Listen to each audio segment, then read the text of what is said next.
Hi லக்கிட்டீஸ், இன்னைக்கு நம்ம ஜிமினோட ஃபனா மை ரொமான்டிக் ஹஸ்பண்ட் எபிசோட் 88 தான் பார்க்க போகிறோம். So it's must imagine yourself. Okay, வாங்க நம்ம வீடியோக்குள்ளே போகலாம். லாஸ்ட் அதில் முடிச்சிருந்தோம் அப்படின்னா, நீங்கள் ஒரு விஷயத்த சொல்லி அவன் இந்த அளவு நார்மலாக உங்ககிட்ட பேச ஆரம்பிச்சிருக்கானா, நீங்களும் பேச ஆரம்பிச்சிருக்கீங்கன்னா அது கண்டிப்பாக இம்பார்ட்டண்ட்டான மேட்டராக தானே இருக்கும். பரவாயில்ல, என்னோடய பொண்டாட்டிக்கும் கொஞ்சம் மூளை இருக்குதான். அப்பா, எனக்கு மூளை இல்லைன்னு நீங்கள் சொல்கிறீங்களா? இப்போ தானே சொன்னேன் மூளை இருக்குன்னு.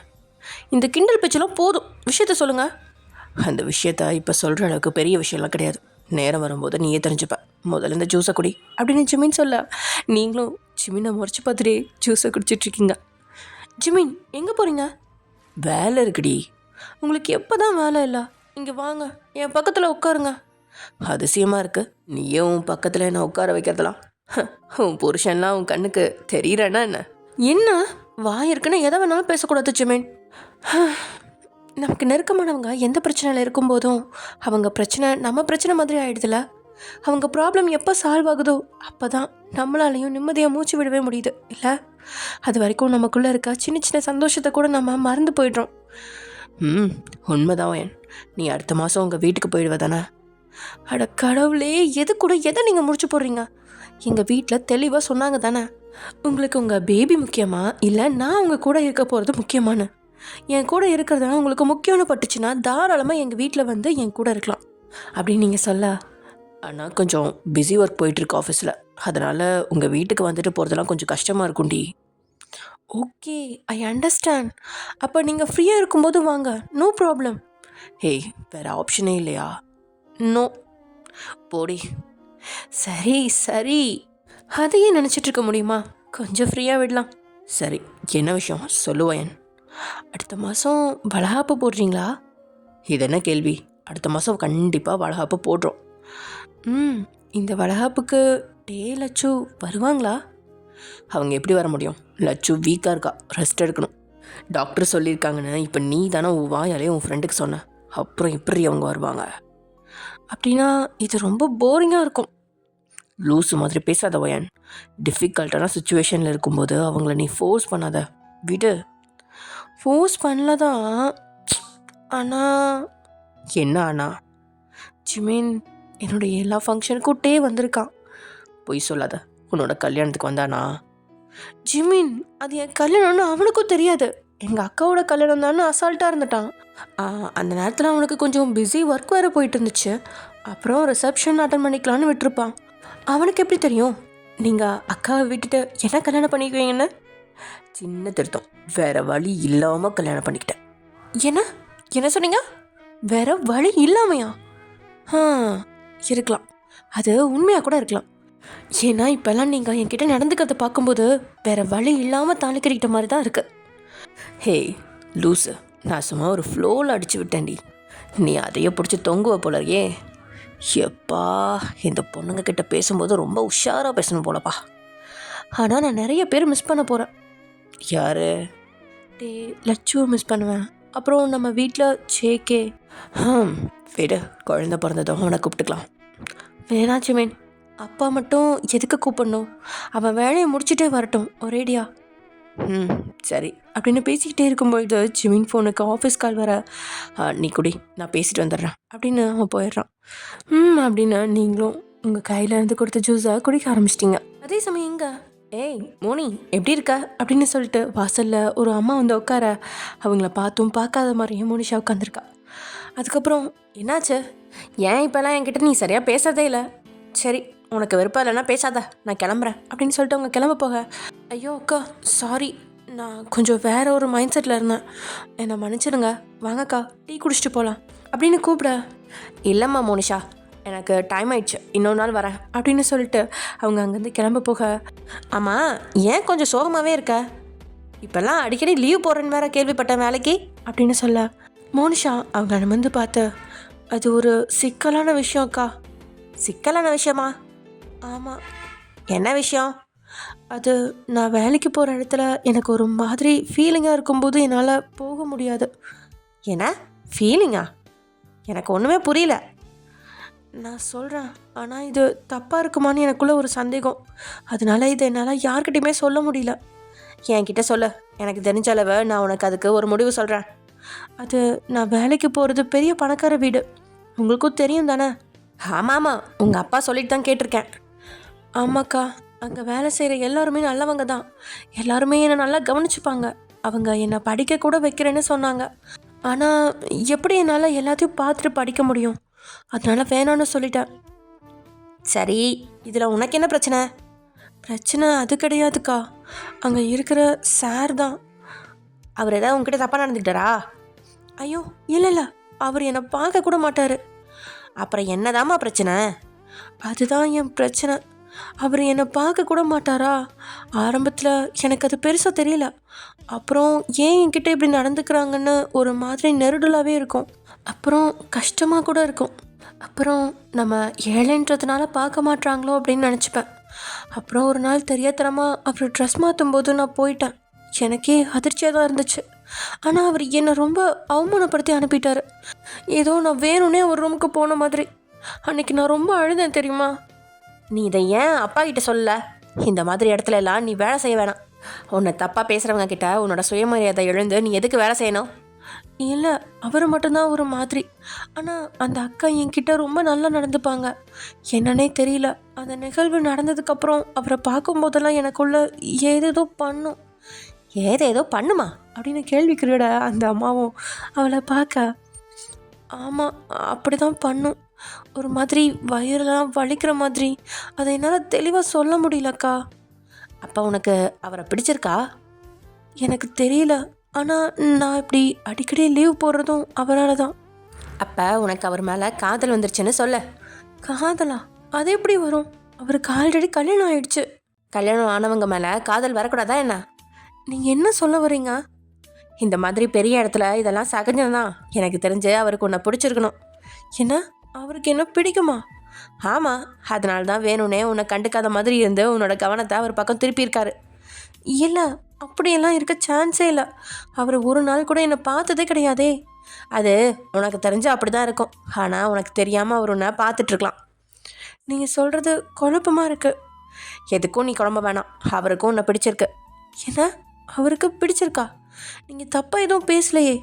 ஏன்னா நான் தப்பாக பேசுகிறேனா? எனக்கு அப்படி தான் தோணுதுக்கா. நீ சின்ன பொண்ணு இல்லையா, அதனால உனக்கு இதெல்லாம் புரியாதுமா. என்னோட அனுபவத்தில் நிறைய பேர் இப்படி தான். என்கிட்ட ஒரு மருந்து இருக்கு. என்ன மருந்தா? என்ன மருந்து? அதை எப்படியாவது அவருக்கு அவர் சாப்பிட்றதுல கலந்து கொடுத்துரு. அதுவும் வீட்டில் யாரும் இல்லாதப்ப, அவர் மட்டும் இருக்கும்போது. அவர் மட்டும் இருக்கும்போதுனா நானும் அப்போ வீட்டில் இருக்க மாட்டேனே. எனக்கு தெரியாது, நீ தான் சந்தர்ப்பத்தை அமைச்சிக்கணும். அவர் தனியாக இருக்கும்போது அவர் சாப்பிட்றதுல இதை கலந்து கொடுத்தா அவர் மனசில் நீ தான் இருக்குன்ற மாதிரி அவரே சொல்லிடுவார், அவருக்கே தெரியாமல். அதுவும் தப்பு தானே. அவருக்கு ஏற்கனவே கல்யாணம் ஆயிடுச்சுல்ல. அந்த அக்கா பாவம் தானே. அந்த அக்கா எப்படி பாவமாவாங்க? நம்மளை மாதிரி ஆளுங்கெல்லாம் அவரை கல்யாணம் பண்ணிக்க ஆசைப்பட முடியாது. அப்போ நீங்கள் வேற என்ன சொல்ல போகிறீங்க? அப்படியே உனக்கு ஒன்றும் தெரியாத மாதிரி நடிக்காத.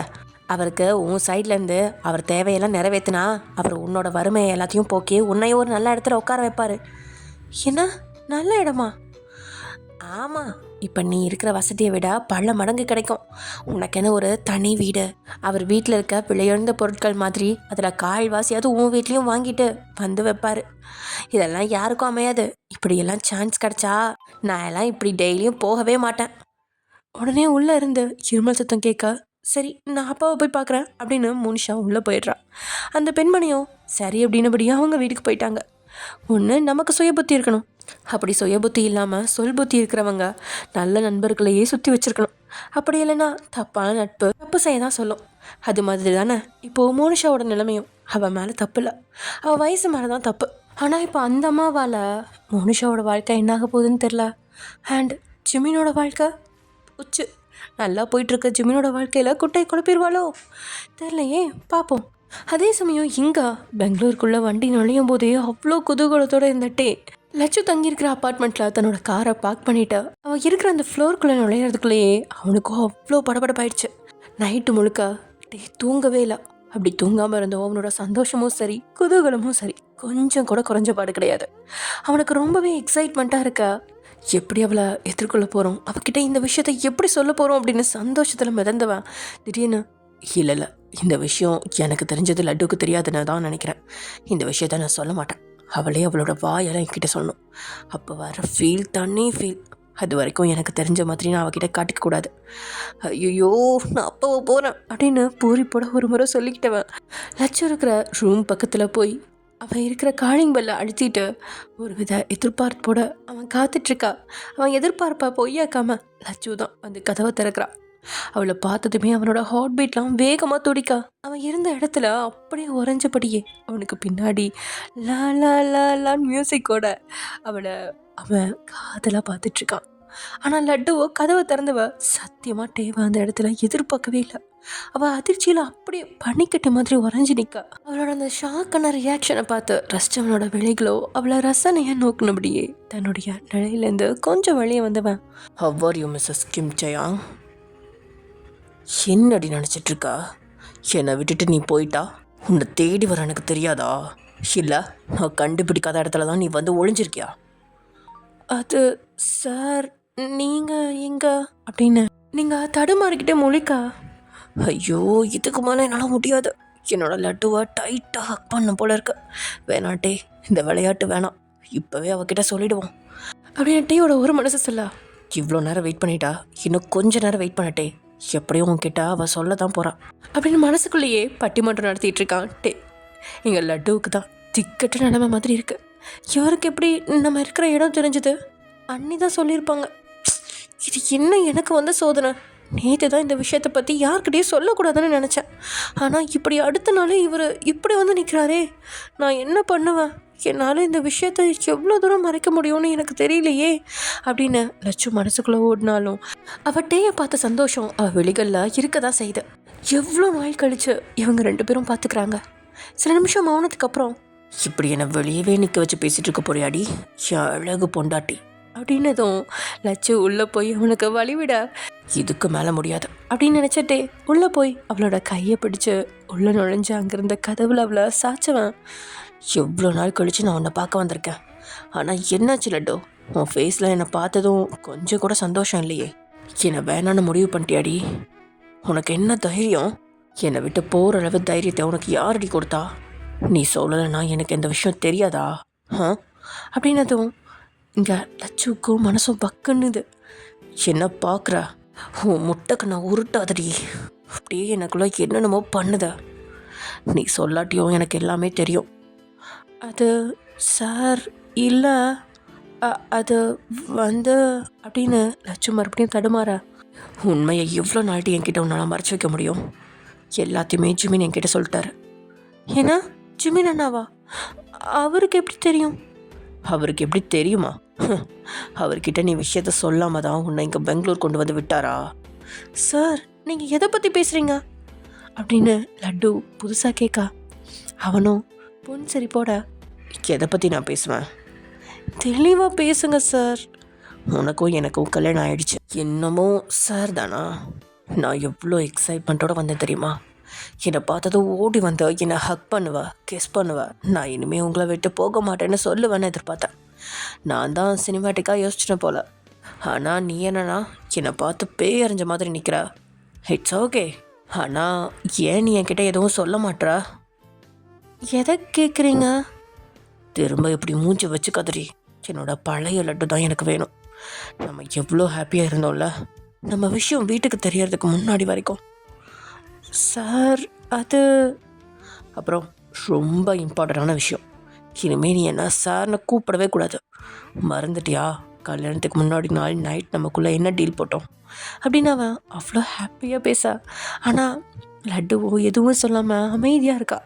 எஸ், ஐ நோ, நம்மளை சுற்றி நிறைய விஷயங்கள் நடந்துருச்சு அப்படின்னு சொன்னவன் அவளோட கண்ணத்தை தாங்கி, இனிமேல் எதுவும் நடக்காது, எதுவும் நடக்க விட மாட்டேன் அப்படின்னு சொன்னதுக்கப்புறமும் அவளோட அமைதி டேயா பாட்டு தான் செய்யுது. அப்படின்னா இப்போ கூட நீ என்கிட்ட வாயை திறந்து எதையும் சொல்ல மாட்டேன் இல்லையா அப்படின்னு சொன்னட்டே லட்டுவோட கண்களையே மாறி மாறி பார்க்க அவளோ எதுவுமே சொல்லாமல் அப்படியே தான் நின்றுட்டுருக்கா. எங்கள் அம்மா பண்ண எல்லாமே எனக்கு தெரிஞ்சிச்சு, போதுமா அப்படின்னு டே சொல்ல, இப்போ மறுபடியும் விழிகள் அதிர்ச்சியை கக்க. என்ன நீ எல்லாத்துக்கும் ஷாக் ஆகுற? இன்னும் ஏதாவது விஷயத்த நீ மறைச்சி வச்சிருக்கியா அப்படின்னு டே கேட்க லட்டு அப்படியே நிற்க. அடுத்த நிமிஷம் லட்டுவோட அனுமதி இல்லாமலேயே அவளை அலேக்கா தான் கைகளில் ஏந்தி அங்கிருந்த சோஃபாவில் உட்காந்து அவளை மடியில் உட்கார வச்சா.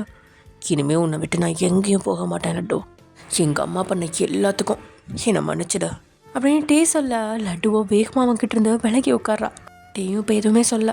அப்படி அவளை தனியாக உட்கார விட்டுவேன். எதுக்காக நீ இப்படி பிஹேவ் பண்ணுற எனக்கு ஒன்றுமே புரியல. நீங்கள் எதுக்கு இங்கே வந்தீங்க சார் அப்படின்னு லட்டு கோவமாக கேட்க ட்ரை பண்ணாதான். ஆனால் அது அவளால் கோவமாக கேட்க முடியல. ஆனால் அவள் இந்த பேச்சை கேட்டு ஷாக் ஆகிறது டேயோட முறையாயிடுச்சு. என்ன இப்போ என்ன சொன்ன லட்டு? இவ்வளோ நாள் நான் எங்கே இருக்கேன்னு கூட உங்களுக்கு தெரியாது. என்னை தேடுறதுக்கு எந்த முயற்சியும் நீங்கள் பண்ணலை. இப்போ மட்டும் எதுக்கு என்னை தேடி வந்தீங்க? என்னை பற்றி உங்களுக்கு தெரிஞ்சிச்சுன்னா அப்படின்னா என்னை பற்றி உங்களுக்கு மற்றவங்க மூலியமாக தான் தெரிஞ்சிருக்கு. என் மேலே சின்னதாக நம்பிக்கை கூட நீங்கள் வைக்கலல்ல. அப்படி நம்பிக்கை வச்சுருந்தா என்னை தேடி நீங்கள் வந்திருப்பீங்கள்ல. இப்போ எல்லா விஷயமும் தெரிஞ்சதுக்காக இப்படி வந்திருக்கீங்க. என்னை மன்னிச்சிடுங்க சார். நீங்கள் இப்போ இங்கேருந்து போகலாம். லட்டு பேச பேச டே ஷாக்கில் அப்படியே உட்காந்துவேன். லட்டு உண்மையாகவே நீயா பேசுகிற? அது ஏன் நான் எல்லாம் பேசவே கூடாதா? எனக்குன்னு எந்த உணர்வுகளும் இருக்கக்கூடாதா? சண்டை போடுறதுக்கும் கோவமாக இருக்கிறதுக்கும் உங்களுக்கு மட்டும்தான் உரிமை இருக்கா? இந்த ஒரு மாதமும் நான் உங்களை எவ்வளோ தேடியிருப்பேன். கடைசியாக கூட ஒயன் அன்னிக்கிட்ட நீங்கள் எப்படி பேசுனீங்க? இப்போ மட்டும் உங்களுக்கு பாசம் பொங்கிக்கிட்டு வருதோ? லட்டு நான் பண்ணது தப்பு தான். I'm sorry. ஆனால் நான் உன் பாயிண்ட் ஆஃப் வியூலேருந்து யோசிக்கலை. உங்களுக்கு எப்பயுமே உங்களோட பாயிண்ட் ஆஃப் வியூ தான். எங்கள் நிலமையில எப்போவுமே பார்க்க மாட்டீங்க சார். லட்டு இப்போ என்ன ஆயிடுச்சு? எதுக்காகடி இப்படியெல்லாம் பேசுகிற? அதான் நான் வந்துட்டேன்ல. உங்களுக்கு என்ன என்னை பார்த்து பொம்மை மாதிரி இருக்கா? நான் உயிரும் உணர்வுகளும் இருக்கிற ஒரு மனுஷி.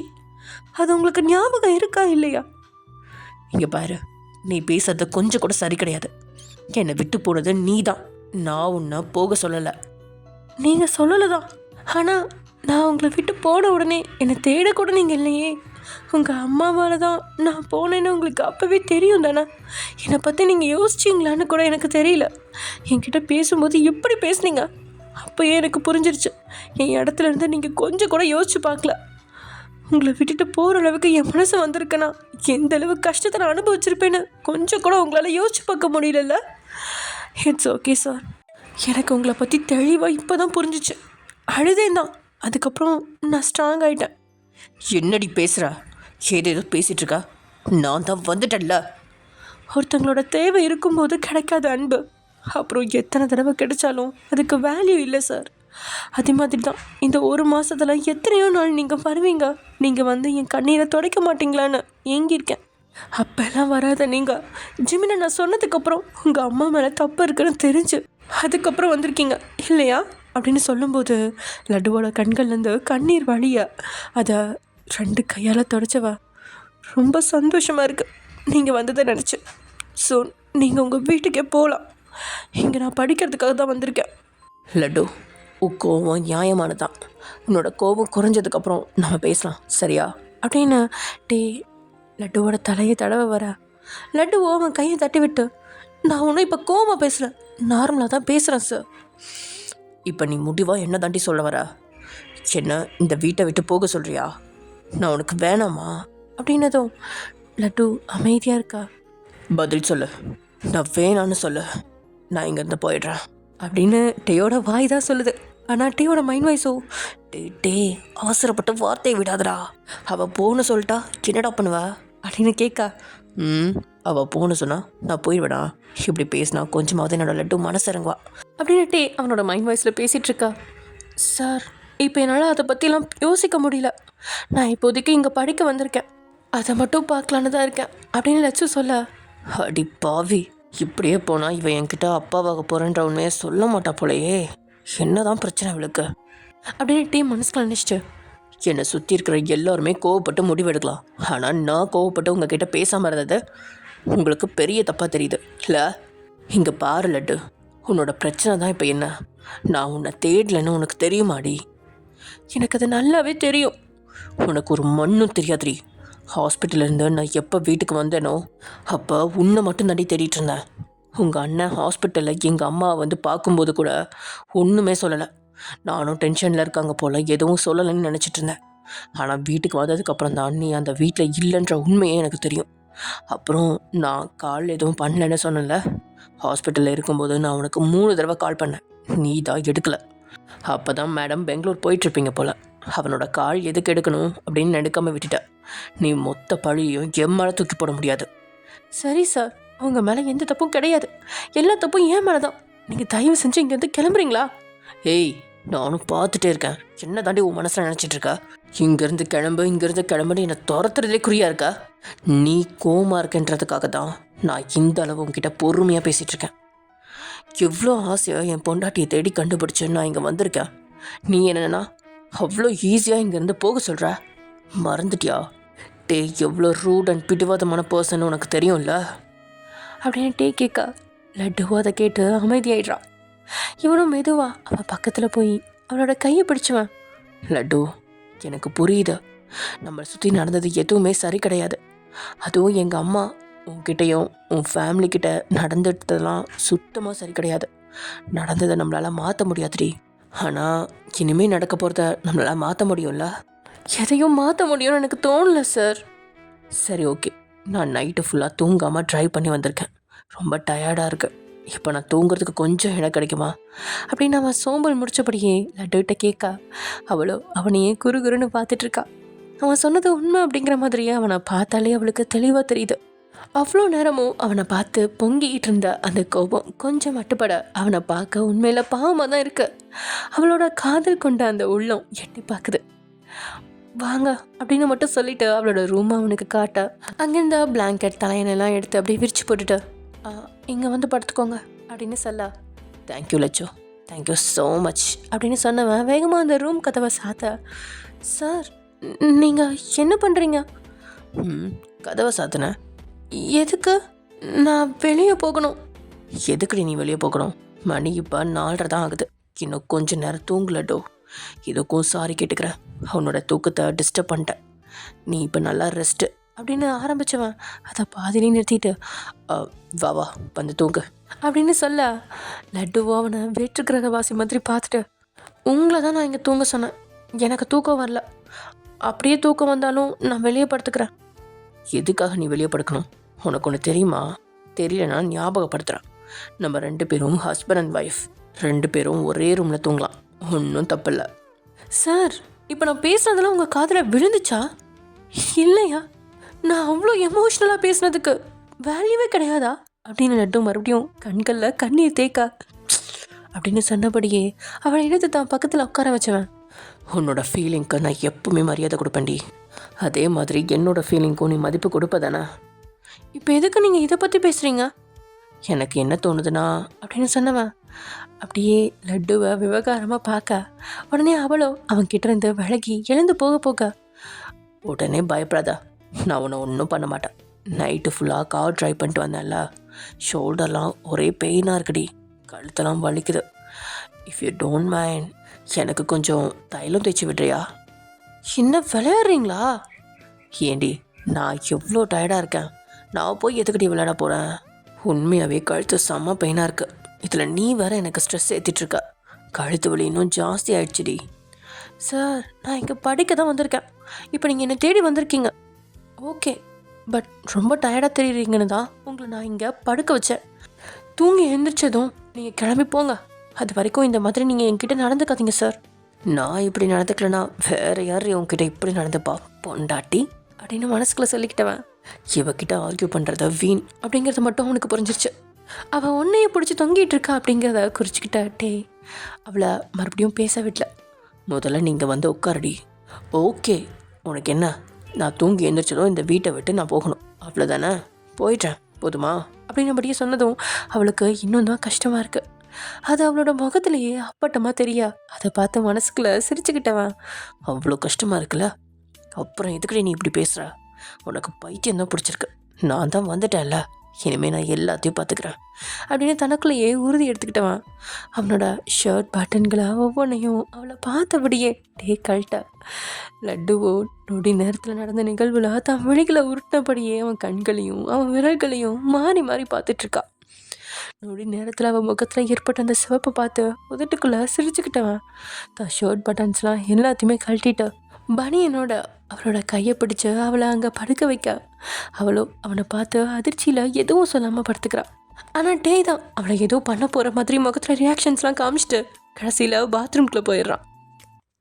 ரெஃப்ரெஷ் ஆகி வெளியே அவன் வர டே எந்த பொசிஷனில் அவளை படுக்க வச்சுருந்தானோ அப்படியே தான் படுத்திருக்கா லட்டு. அவனோட தொடுகையில் அவள் அப்படியே உரைய அதை பார்த்து மனசுக்குள்ளே சிரிச்சுக்கிட்டவன் அவன் போட்டிருந்த அவன் பனியனும் கழட்டிட்டு அவள் பக்கத்தில் வர அவளோ மிரண்டு என்ன என்ன பண்ணுறீங்க அப்படின்னு எழுந்துக்க பார்க்க. ஆனால் அவளை இலை விடாமல் அப்படியே படுக்க வச்சவன் ஒன்றும் இல்லை, நான் தான் ட்ரைவ் பண்ணிட்டு வந்தேன்ல, அதனால் கொஞ்சம் ஹீட்டாக இருக்கு, கொஞ்ச நேரம் இப்படி ஃப்ரீயாக இருந்தால் பெட்டராக ஃபீல் பண்ணுவேன் அப்படின்னபடியே அவள் பக்கத்தில் படுக்க அவளும் எழுந்துக்க பார்க்குறா. இதுக்கு நீ இப்படி சீன் க்ரியேட் பண்ணிகிட்ருக்கா, நான் என்ன பண்ணேன் அப்படின்னதும் லட்டுவுக்கு அப்படி ஒரு பார்த்துட்டோம் படபடப்பு. இங்கே என்ன நடக்குது லட்டு, நான் என்ன புதுசாவா உன் பக்கத்தில் படுக்கிறேன் அப்படின்னவன் அவளை இன்னும் நெருங்கி படுக்க லட்டுவால் அவனை விளக்கவும் முடியல, அதே நேரத்தில் அவனை ஏற்றுக்கவும் முடியாமல் அவள் கண்களை முடிக்க. நான் பண்ண தப்புக்காக தண்டனை கொடுக்கணும்னு நினச்சா தாராளமாக கொடு லட்டு, நான் உன் பக்கத்துலேயே தான் இருக்கேன், என்னை உன்னை விட்டு மட்டும் எங்கேயோ போக சொல்லாதடி, உன் பக்கத்துலேயே நான் இருக்கேன், எனக்கு எவ்வளோ தண்டனை வேணுனாலும் கூட அதை வாங்கிப்பேன், ஆனால் உன்னை விட்டு இனிமேல் பிரிஞ்சு போகிறத என்னால் நினச்சி கூட பார்க்க முடியாதுடி. அவளோ அதை கேட்டு கண்களில் கண்ணீர் பெருக அதை அப்படியே அவள் துடைக்க போக, ஆனால் டே அவளை துடைக்க விடாமல் தன்னுடைய கட்ட விரலால் அவளோட கண்ணீரை தொடச்சி விட்டான். எதுக்கு இப்போ அழுகிறா, எப்போவுமே என்னோட உணர்வுகளுக்கு உங்ககிட்ட மதிப்பு இருக்க மாட்டேங்குது, நீங்கள் சொல்கிறது தான் நடக்கணும் இல்லை சார். அவள் சொன்னதை கேட்டு வெண்டகை பூத்தவன் லட்டு, நீ குழப்பத்துலேயும் ஒரு விதமான கோவத்துலேயும் இருக்க, ஐ கேன் அண்டர்ஸ்டாண்ட், ஆனால் அப்படின்னவன் அடுத்த நொடி அவளை இழுத்து தன்னோட அணைச்சிட்டு படுக்க. அவனோட ஹார்ட் பீட் வேகமும் இவளோட ஹார்ட் பீட்டும் ஏதோ ரன்னிங் ரேஸ் ஓடுற மாதிரி இருக்கா. ரெண்டு பேரும் ஒருத்தரோட ஒருத்தர் ஹார்ட் பீட்டை கேட்டபடியே அமைதியாக இருக்கா. அதுக்கப்புறம் பேச்சை வளர்க்குறான். இந்த உலகத்தில் யாருமே பர்ஃபெக்ட் கிடையாது லட்டு, எல்லாருக்கிட்டையும் ஏதாவது ஒரு குறை இருக்க தான் செய்யும். இப்போ நீ என்னை லவ் பண்ணுறன்றதுக்காக நான் நல்லவன்னு ஒத்துக்க முடியுமா சொல்லு? என்கிட்டையும் நிறைய ஃபால்ட் இருக்குது, அந்த ஃபால்ட் எனக்கே தெரியாமல் நான் பண்ணியிருப்பேன், ஆனால் அந்த ஃபால்ட்டுன்னு தெரிஞ்சதுக்கப்புறம் உன்கிட்ட வந்து நான் மன்னிப்பு கேட்குறேன் தானே, என்னை மன்னிக்கிற மனசு உனக்கு இல்லையாடி? லட்டுவோ அவனோட நெருக்கத்தில் தான் விழிகளை உருட்டி அவனை அமைதியாக பார்த்துட்ருக்கா. இப்போது அவளை விளக்கி படுக்க வச்சுவன் அவளோட கையை எடுத்து தான் இதயத்து மேலே வச்சு, உனக்கே தெரியும் நான் உன்னை எந்த அளவு லவ் பண்ணுறேன்னு, எனக்கு தெரியல லட்டு, எங்கள் அம்மா இப்படி ஒரு கொடூரமான மனசோட இருப்பாங்கன்னு இப்படி முன்னாடியே தெரிஞ்சிருந்தா உன்னை நான் தனியாக விட்டுருக்கவே மாட்டேன்டி, உனக்கு இந்த அளவு கஷ்டம் வராத அளவு நான் பார்த்துருப்பேன், இது என்னோட தப்பா சொல்லு. இந்த ஒரு மாதமும் உன்னை விட அதிகமாகவே உன்னை பார்க்கணுன்னு ஏங்கியிருக்கேன், ஆனால் உன்கிட்ட அதை சொல்லாதனால என்னோட ஏக்கம் இல்லைன்னு ஆயிடுமா, என்னால் அந்த நேரத்தில் வர முடியல லட்டு, இப்போ கூட என்னால் இமேஜின் பண்ணி பார்க்க முடியல, நம்ம வாழ்க்கையில் நடந்ததெல்லாம் கனவாக இருக்கக்கூடாதான்னு தோணுது, நம்ம மேரேஜ் எவ்வளோ சந்தோஷத்தோடு நடக்கணும்னு ஆசைப்பட்டோம், ஆனால் எனக்கும் சந்தோஷம்தான், ஏன்னா அவ்வளோ தடை வந்தும் உன் கழுத்தில் நான் தாலி கட்டிட்டு தான் போனேன், ஒரு வேளை உன் கழுத்தில் நான் தாலி கட்டாமல் போயிருந்தா நம்மளோட நிலைமை இன்னும் மோசமாக இருக்கும், தேங்க் காட் அப்படின்னு பேசிகிட்டே போனவன். லட்டு, உன்கிட்ட தான் பேசிகிட்டு இருக்கேன், எதுக்கு இவ்வளோ அமைதியாக இருக்கா? உன்னோட அமைதி எனக்கு பிடிக்கல, ஏதாவது சொல்லு. வெயிட் வீட்டை விட்டு வெளியே மட்டும் போக சொல்லாதா, அது என்னால் முடியாது, இவ்வளோ நாள் உன்னை விட்டு பிரிஞ்சிருந்ததே ஒரு யுகம் மாதிரி இருந்துச்சுடி. அப்புறம் நீ என்ன சொன்ன, எல்லா விஷயமும் தெரிஞ்சதுக்கப்புறம் உன்னை பார்க்க வந்திருக்கேன் அப்படி தானே சொன்னேன், ஆனால் நான் இந்த விஷயம் எல்லாம் தெரியறதுக்கு முன்னாடியே இங்கே வரதுக்கு தான் கிளம்பிட்டு இருந்தேன் தெரியுமா, அது நீ ஹாஸ்பிட்டல் அப்படின்னு ஆரம்பிச்சவன். சரி வாயை திறந்து சொல்லு, உனக்கு என்கிட்ட எதுவுமே சொல்ல வேணாமா அப்படின்னு கேட்க லட்டு அமைதியாகவே தான் இருக்கா. என்ன இவகிட்ட இருந்து எந்த சத்தத்தையும் காணோம் அப்படின்னு மனசில் நினச்சபடியே அவளை பார்த்துட்டு இருந்தவனுக்கு அதுக்கப்புறம் தான் அவளோட அந்த சீரான மூச்சு காற்று அவள் கண்ணில் படுது. அடிப்பாவி, தூங்கிட்டியா? எப்போ அவள் தூங்கினா? நான் பேசினதை கேட்டாளா இல்லை கேட்கவே இல்லையா? நான் எவ்வளோ எமோஷ்னலாக பேசிகிட்டு இருக்கேன், இவன் மட்டும் தூங்கலாமா? அவளோட எமோஷ்னல் ஸ்பீச்சை மட்டும் நான் கேட்கலன்னு என்கிட்ட மட்டும் சண்டை போட்டா அப்படின்னு அவளை செல்லவா முறைச்சி பார்த்தவன் ரொம்ப நாள் கழிச்சு தான் பக்கத்தில் பொம்மை மாதிரி பார்த்துருந்தா தான் அவளை பார்த்துட்டு இருந்தவனுக்கு உள்ளுக்குள்ள காதல் பொங்க அப்படியே அவளோட பிறை நெத்தியில் லைட்டாக ஒரு முத்தத்தை கொடுத்தவன் தன் அவளோட அழகை தான் கண்ணுக்குள்ளே சேமிச்சிட்ருக்கான். அப்படியே படிப்படியாக அவனோட பார்வை இறங்கி அவளோட வயிற்றுக்கு வர அவன் முகத்துலேயோ ஏமாற்றம். இவ ஏன் என்கிட்ட இவ ப்ரெக்னெண்ட்டாக இருக்கிற விஷயத்த சொல்ல மாட்டா? இவளுக்கு என்னதான் பிரச்சனை? ஒருவேளை இந்த குழந்தைய பெற்றுக்க இவ விருப்பப்படலையோ? சாச்சா அப்படியெல்லாம் இருக்காது, என்னோட லட்டு அப்படிலாம் யோசிப்பாலாம் என்ன? ஆனால் இன்னும் இவ யார்கிட்டையுமே இந்த விஷயத்த சொல்லவே இல்லையே. என்னவா இருக்கும்? எதா இருந்தாலும் பரவாயில்ல, அவளே அவள் வாயால் இந்த விஷயத்த சொன்னால் தான் ரியாக்ட் பண்ணுவேன். அது வரைக்கும் எனக்கு தெரிஞ்ச விஷயம் உனக்கு தெரிய வேணாண்டி லட்டு. ஒரு வேளை இவ எத்தனை நினச்சாவது பயப்படுறாளா தெரியலையே. இனிமேல் இங்கே தானே இருக்க போகிறோம். உன் கூட இருந்த எல்லாத்தையும் தெரிஞ்சுக்கிறேன் லட்டு. இனி நம்ம லைஃப்பில் யாரும் இன்டர்ஃபியர் ஆக நான் விட மாட்டேன் அப்படின்னு தனக்குள்ளேயே சொல்லிக்கிட்டவன் லட்டுவுக்கே தெரியாமல் குனிஞ்சு அவளோட வயிற்றில் ஒரு கிஸ் பண்ணிட்டு விலகி அவளை பார்க்க அவ்வளோ நல்ல தூக்கத்தில் இருக்கா. உண்மையை சொல்லப்போனா ஹாஸ்பிட்டல்லேருந்து வந்ததுலேருந்து அவளுக்கு நிம்மதியே இல்லை அப்படின்னு சொல்லலாம். அந்தளவு ரெஸ்ட்லெஸ்ஸாக ஃபீல் பண்ணான். அவளுக்கு ப்ரெக்னென்ட் ஆகிட்டோம் அப்படின்னு துளி கூட சந்தோஷப்பட முடியல. சுற்றி இருக்கிறவங்க என்ன நினைப்பாங்க அப்படிங்கிறத மட்டுமே யோசிச்சு கவலைப்பட்டவளுக்கு தூக்கம் கூட தூரம் போயிடுச்சு. அதனால தான் காலிங் பெல் அடித்த உடனே அவளால் கதவை திறக்கவும் முடிஞ்சிச்சு. ஏனோ அவன் மேலே கோவம் இருந்துச்சு தான். ஆனாலும் அவனோட அருகாமை, அவனோட அணைப்பில், அவனோட வாசத்தில் அவள் இவ்வளோ நேரமும் தொலைச்சிருந்த அந்த நிம்மதியும் தூக்கமும் அவளை அறியாமலே அவளை ஆட்கொள்ள இதோ தூங்கிட்டா. ரொம்ப நாள் தூக்கம் தொலைச்சது லட்டு மட்டும் இல்லை, டேயும் தான். ஆனால் அவனால் தூங்க முடியல. நைட்டு முழுசும் தூங்காமல் வண்டி ஓட்டின டயர்டும் இருக்க தான் செய்யுது. ஆனால் அவளோட அந்த முகத்தை பார்த்து அடுத்த நொடியே அவனோட அசதி எல்லாமே அடிச்சு போயிடுச்சு. அவளோட அந்த முகத்தையே பார்த்துக்கிட்டு இருந்த அவனுக்கு 1 மணி நேரம் எப்படி போனதுன்னே தெரியல. நல்லா விடிஞ்சு அவங்க இருந்த அந்த ரூமை முழுசும் வெளிச்சம் பரவ ஆரம்பிக்கா. அந்த வெளிச்சம் லட்டு மேலேயும் லேசாக பட்ட உடனே பெட்லேருந்து கீழே இறங்கினவன் அந்த ஸ்க்ரீனை நல்லா இழுத்து விட்டு வெளிச்சம் லட்டு மேலே படாமல் தடுத்தவன் தன்னாவில் டிஸ்டர்ப் பண்ணாமல் அந்த ரூமை விட்டு வெளியே வரான். வெளியே வந்தவன் அங்கேருந்த ரூமெல்லாம் சுற்றி பார்த்துட்டு அங்கேருந்த இன்னொரு ரூமை பார்த்தவனுக்கு அப்போ தான் லட்டு கூட இன்னொரு பொண்ணு தங்கியிருக்கிறதா வாயின்னு சொன்னது ஞாபகம் வருது. உடனே தன்னுடைய பேக்லேருந்து கீ எழுத்துவன் அந்த வீட்டை விட்டு வெளியே வந்து தன் கையில் இருக்கிற சாவியோட நம்பரை வச்சு பார்க்க அந்த வீட்டோட எதிரிலேயே அந்த நம்பர் இருக்குது. அதில் அவனோட முகம் மென்னகையை பூச அந்த வீட்டோட கதவை சாவி கொண்டு திறந்து பார்த்தவன் கல்யாணம் ஆகி முதலாக நாங்கள் வாழ போட வீடு அப்படின்னு மனசில் நினச்சவனுக்கு அவனையே அறியாமல் பூரிப்பாக இருக்கு. ஆமாம், அவன் லட்டு எங்கே இருக்கா அப்படின்னு வயன்கிட்ட விஷயத்த கேட்ட உடனே இந்த வேலையை தான் அங்கே இருந்தபடியே பார்த்துக்கிட்டு இருந்தான். இங்கே அவனுக்கு தெரிஞ்ச நண்பர்கள் சிலர் இருக்கிறதுனால அவங்க மூலியமாக வயன் சொன்ன அந்த அப்பார்ட்மெண்ட்லேயே ஏதாவது வீடு காலியாக இருக்கா அப்படின்னு விசாரிக்க சொல்லியிருந்தான். அதை அப்படியே அங்கேருந்து வாங்கியும் இருந்தான். லட்சு மேலே அவனுக்கு கோபம் இருந்துச்சு தான். ஆனால் தன்னுடைய அம்மா ஓரளவு தேறி வரணும் அப்படின்ற ஒரே காரணத்துக்காக மட்டும்தான் வாங்கியிருந்தான். அதுவும் லட்சு இப்படி சொல்லாமல் போனதால் அவகிட்ட அவன் பேசலை. ஆனால் திடீர்னு தான் போய் நின்னா அவளுக்கு எவ்வளோ சர்ப்ரைஸாக இருக்கும் அப்படின்னு மனசில் ஏற்கனவே நினச்சி தான் பார்த்து இதை வாங்கியிருந்தான். ஆனால் அவள் சர்ப்ரைஸ் ஆகிறதுக்கு பதிலாக இவனுக்குள்ளேயே அவள் சர்ப்ரைஸ் கொடுத்துருக்கா. இனிமேல் நாங்கள் 3 பேரும் இந்த வீட்டில் தான் வாழ போகிறோம். So exciting.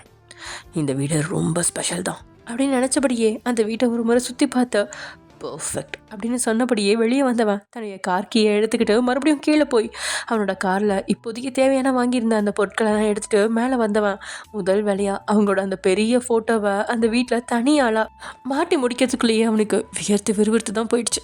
ஆனால் மாட்டிட்டு அது ஒரு அழகை பார்த்தவனுக்கு மனசு நிறைஞ்சு தான் போகுது. இதை பார்த்து லட்டு என்ன ரியாக்ஷன் கொடுப்பா அப்படிங்கிறத பார்க்கறதுக்காக அவள் இன்னும் கொஞ்ச நேரம் காத்துட்ருக்கணும். அதுக்கப்புறம் இண்டக்ஷன் ஸ்டவ், பால் காய்ச்ச பாத்திரம், கப்பு அப்படின்னு இப்போதைக்கு தேவையானதெல்லாம் மட்டும் அங்கே வச்சவனுக்கு பால், டீ தூள், சர்க்கரை 3மே இல்லை. அட, இது எப்படி மறந்தேன். சரி, கீழே போய் வாங்கிட்டு வருவோமா? எவ்வளோ தூரம் போகணும் அப்படின்னபடியே அந்த வீட்டிலேருந்து வெளியே வந்து இந்த வீட்டுக்குள்ள நுழைய அப்போ தான் தூங்கி எழுந்துச்சு ப்ரஷ் பண்ணிவிட்டு வெளியே வந்து அர்ச்சனா உள்ளே நுழைஞ்ச டேயை பார்த்து ஒரு நிமிஷம் ஷாக் ஆகி அப்படியே ஃப்ரீஸ் ஆகிடா. அர்ச்சனாவை பார்த்து டேயோ ஹாய் குட் மார்னிங் அப்படின்னதும் எவ்வளோ படப்படப்போட குட் மார்னிங் சார் அப்படின்னு அவளுக்கு அடுத்து என்ன பேசுறதுனே தெரியல. ஆனால் அவனும் சாதாரணமாக எனக்கு பால், சர்க்கரை, டீ தூள் எல்லாமே வேணும்.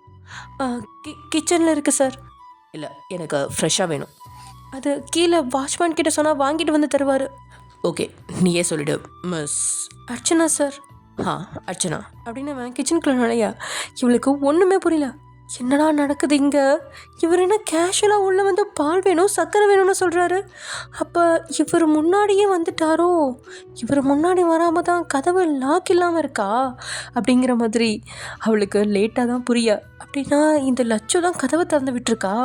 அப்போ 2 பேரும் காம்ப்ரமைஸ் ஆகிட்டாங்களா? சூப்பர் அப்படின்னு நினச்சிட்ருக்கா. கிச்சனுக்குள்ளே நுழைஞ்சு என்ன இருக்குது அப்படின்னு பார்த்தவன் வேகமாக அவனோட வேலையை செய்ய ஆரம்பிக்க அர்ச்சனாவுக்கு இப்போது கிச்சனுக்குள்ளே போகிறதா இல்லை வேணாமா அப்படின்னு ஒன்றுமே புரியல. 1/2 மணி நேரத்துக்கு மேலாவே ரொம்ப நேரம் ஹாலில் சுற்றினவ வேறு வழி இல்லாமல் கிச்சனுக்குள்ள நாளையா அங்கிட்டே அதுக்குள்ளே பிரேக்ஃபாஸ்ட்டை ரெடி பண்ணியிருந்தவன் மாதுளம்பழம் ஜூஸையும் அங்கேருந்த ஜூஸரில் அவன் அடிச்சிட்ருக்கா. இவன் வந்ததை அவன் கவனிக்கல. அவளும் அப்படியே தேங்கி அவன் செய்கிறதெல்லாம் பார்த்துட்டு நின்றுட்டான்.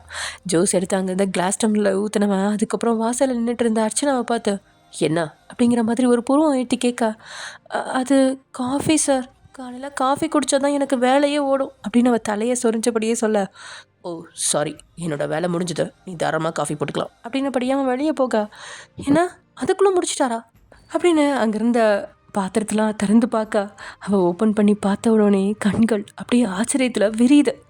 கொடுத்து வச்சவ தான் இந்த லட்சு அப்படின்னு அவள் வாய் சொன்னாலும் ஒரு தோழியாக அவளோட மனசு நிம்மதி கொள்ளுது. இந்த ஒரு மாதமும் அவள் படுற அவஸ்தையா நேரில் பார்த்தவாயிடுச்சே. அவளுக்கு காஃபி போட்டவ சாருக்கும் வேணுமான தெரிலையே அப்படின்னபடி அவள் வெளியே எட்டி பார்க்க அவனும் சோஃபாவில் கால் மேலே கால் போட்டு உட்காந்து ஏதோ ஃபோனை நோண்டிட்டு இருக்கான். சார் உங்களுக்கு காஃபி அப்படின்னதும் நிமிந்து அவளை பார்த்தவன் ஓகே அப்படின்னபடியே மறுபடியும் ஃபோனில் மூழ்கிட்டா. சரி அப்படின்னு அவனுக்கும் சேர்த்து காஃபி போட்டவ ரெண்டையும் எடுத்துக்கிட்டு அவன்கிட்ட ஒரு கப்பை நீட்டிட்டு இவன் எதிர்பக்கம் இருந்த சோஃபாவில் உட்கார ஃபோனை நோண்டிகிட்டு இருந்தவன். லட்டு யார்கிட்டையுமே ப்ரெக்னெண்ட்டாக இருக்கிற விஷயத்த சொல்லலை, ஆனால் இந்த பொண்ணு தானே ஹாஸ்பிட்டல் அவள் கூட இருந்துச்சு, அப்போ கண்டிப்பாக இந்த பொண்ணுக்கு தெரிஞ்சிருக்கும் அப்படின்னு நினச்சபடியே ஃபோன் எடுத்து கீழே வச்சுவான். ஆமாம், ஹாஸ்பிட்டலில் என்ன சொன்னாங்க அப்படின்னு கேஷுவலாக அவன் கேட்க, திடீர்னு அவன் ஹாஸ்பிட்டல் பற்றி கேட்கவும் அவளுக்கு குடிச்சிக்கிட்டு இருந்த காஃபி உதட்ட சுற்றுச்சு. நீங்கள் என்ன சார் கேட்டீங்க? டாக்டர் ஹாஸ்பிட்டலில் என்ன சொன்னாங்கன்னு கேட்டேன். அது லட்சு உங்ககிட்ட எதுவும் சொல்லலையா? அவள் சொன்னா சொல்லலை, நீ தானே அவள் கூட இருந்த? ஆமாம் சார். உங்ககிட்ட டீட்டெயிலாக சொல்லியிருப்பாங்க, சொல்லு. இவர் விஷயத்தை தெரிஞ்சு கேட்குறாரா தெரியாமல் கேட்குறாரா? நான் ஏதாவது உளறி லட்சு கோவப்பட்டால் என்ன ஆகுறது அப்படின்னு இவ யோசிச்சுட்ருக்கா. எதுக்கு இவ்வளோ யோசிக்கிற? அது சார், என்னோட லட்டுக்கு ஒன்றும் இல்லை தானே? என்ன லட்டா? அது யார் சார்? அவனும் அவளை முறைச்சபடியே லட்சுவை தான் கேட்குறேன். ஓ பெட்னேமா அப்படின்னு உள்ளுக்குள்ள நின்றவ. அவள் ரொம்ப வீக்காக இருக்கான்னு சொன்னாங்க. அவள் ரிப்போர்ட்ஸ் எல்லாம் எங்கே இருக்கு? அது அவகிட்ட தான் சார் இருக்கு. நீங்கள் விஷயம் தெரிஞ்சு அதுக்கப்புறம் தான் வந்தீங்களா? அதுக்கு அவனும் பதில் சொல்லாமா காஃபி நல்லா இருக்கு தேங்க்யூ அப்படின்னு சொல்ல, அச்சுவும் வேறு வழி இல்லாமல் தேங்க்யூ சார் அப்படின்னு உதட்ட இழுத்து சிரிக்க, சரியா அந்த நேரம்னு பார்த்து கதவை திறந்துக்கிட்டு வெளியே வந்த லட்சு அவங்க ரெண்டு பேரும் சகஜமாக பேசிகிட்டு இருக்கிறத பார்த்து ஏன்னு தெரியாமல் உள்ளுக்குள்ளே அவ்வளோ புகைச்சல். ஆனால் எங்கள் அச்சுக்கோ அப்பாடி நம்ம விஷயம் எதையும் சொல்லலை, இவளே வந்துட்டா, நான் தப்பிச்சேன் அப்படின்னதும் அர்ச்சனா அங்கேருந்து நடுவுலாம் அப்படின்னு பார்க்க லட்சு வெளியே வந்ததையும் அவன் நின்று அவங்கள ரெண்டு பேர்த்தையும் பார்த்ததையும் நிமிந்து பார்க்காம அவன் மனசில் என்ன இருக்குது அப்படின்னு புரிஞ்சுக்கிட்டவன். என்ன அர்ச்சனா, எங்கே போகிறீங்க? நான் எங்கே போகிறேன்? இல்லை சார், அது கப்பை வைக்கலான்னு. அப்புறம் வச்சுக்கலாம், ஒன்றும் அவசரம் இல்லை, உட்காரு, உங்ககிட்ட நான் கொஞ்சம் பேசணும் அப்படின்னு வேணும்னே அர்ச்சனா கிட்ட பேச்சு கொடுக்க லட்சு தான் இங்கே புகைச்சல நின்றுட்டு இருக்கா. ஓகே ஃப்ரெண்ட்ஸ், இதோட எபிசோட் முடிச்சுக்கலாம். நெக்ஸ்ட் எபிசோட் என்ன போகுது அப்படிங்கிறத நெக்ஸ்ட் எபிசோட பார்க்கலாம். Okay bye.